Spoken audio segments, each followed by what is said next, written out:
நடிகர் எம்.எஸ். பாஸ்கர் அவர்கள் இணைந்திருக்கார். சார் வணக்கம். விஜயகாந்த் அவர்கள் இல்லை அப்படின்ற செய்தி எப்படி இருக்கிறது? இன்றைய பொழுதை ரொம்ப கனமாக்கியிருக்கோம். உங்களுடைய இரங்கல்கள். அண்ணன் அவர்கள் இல்லை அப்படிங்கிறது ஏற்றுக்கொள்ளவே முடியவில்லை.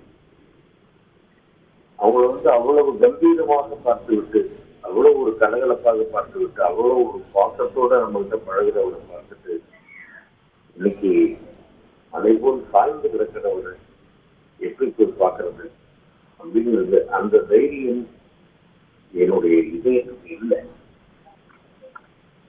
போகக்கூடாது அப்படின்னு நிறைய பேர் சொல்றாங்க. கொரோனா தொற்று இருக்கு, அதனால போகக்கூடாது அப்படின்னு பல பேர் போன் வாயிலாக சொல்றாங்க. இருந்தாலும் எப்படி போகாமல் இருப்பது அப்படிங்கிறது தான் எனக்கு புரியல. ஏன்னா இப்போ இவ்வளவு லட்சம் தொண்டர்கள் கதவிட்டு இருக்கிறாங்க. அப்படிங்கும் பொழுது அந்த துக்கத்தில் பங்கெடுத்துக் கொள்ள போகணும் அப்படின்னு மனசு பிடிக்கிறது. ஆனால் போய் எப்படி அப்படி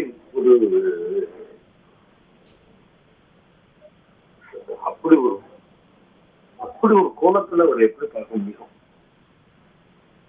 இந்த இடத்துல நான் என்ன பதிவு பண்றதுன்னா, என்னை பெற்ற தகப்பனார் இருந்தப்போ அவருடைய சடலத்தை நான் பார்க்கல.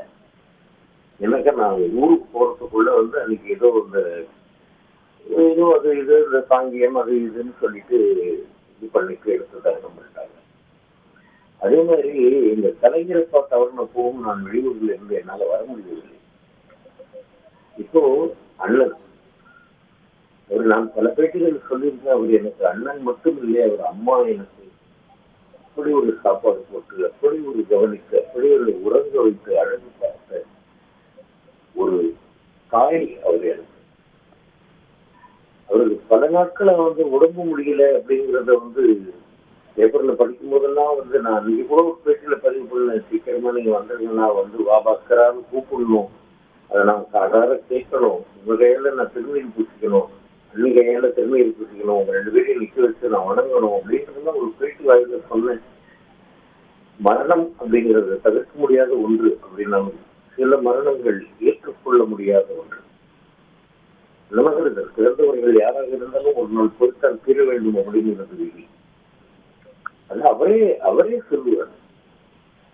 அவரே சொல்லுவார், வந்தோங்க 4 பேருக்கு பிரயோஜனமா இருந்துட்டு போவீங்க, ஏன போகுன்றதுக்கு சொல்றீங்க அப்படின்னு நான் படப்பிடிப்புல கேரவனுக்குள்ள அவர்கிட்ட தனிமையில பேசிக்கிட்டு இருக்கும்போது, என்னைக்கா இருந்தாலும் போய்த்தாங்க ஆகணும், நீங்களே அதை போய் பெருசா பேசிக்கிட்டு இருக்கிற அப்படின்னு அதையும் அவருக்கே உண்டான ஒரு நகைச்சுவையோடு சொல்லுவார்.